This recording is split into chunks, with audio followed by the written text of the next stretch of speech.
Right, what I'm doing here then is calculating the NPV of investment B before taking into account this offer. All right, so we go to investment B. There it is. It's only this last paragraph is the offer, so we can ignore that. So off we go then. So we've got some new technology, expensive to set up, blah, blah, blah, blah. The initial setup costs, there you go, all that for the initial setup costs of 34,600. It's a 4-year project, so it's 4 years we have to take into account anyway. So 0, 1, 2, 3, 4. It is actually a 25-year project, but you'll see what I mean in a minute. So cost 34.6 minus 34,600, doing it in thousands. So far, so good. Due to higher costs and lower revenues than originally, the after-tax free cash flows. So cash flows, after tax, all sorted for you, are 1.4 million in year one, 1,400 in year one. Super.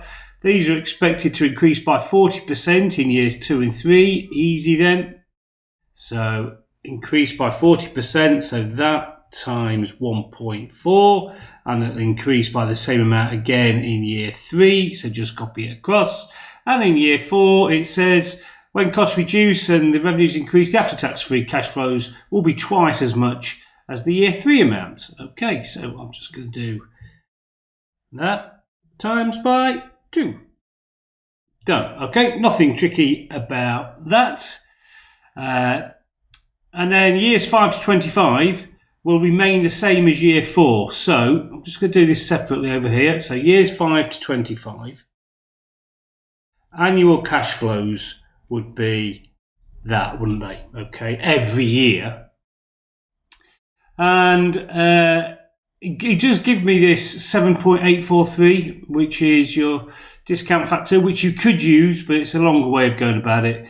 12% is your cost of capital. So all I have to do here is use the present value function.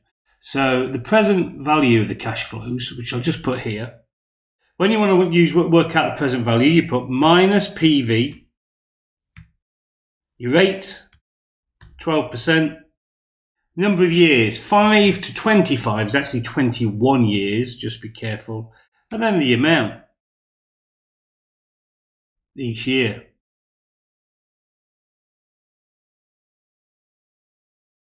Close your bracket off, and that's that, okay? So that's the present value from year 5 to 25, and I'm sat at the end of year 4 here. So the end of year 4, what I'm going to do is I'm going to say, right, end of year 4 then is actually that plus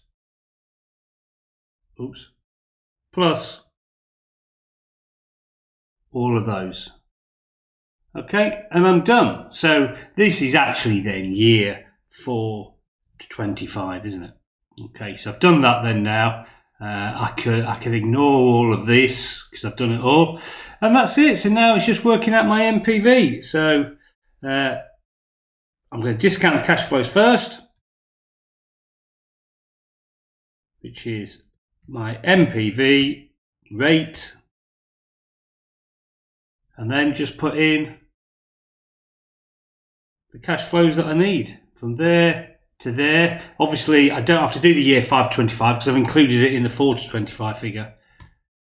Okay, that's that done. And then my NPV then. So my NPV then, basically just the sum of those. And that's it. We are done.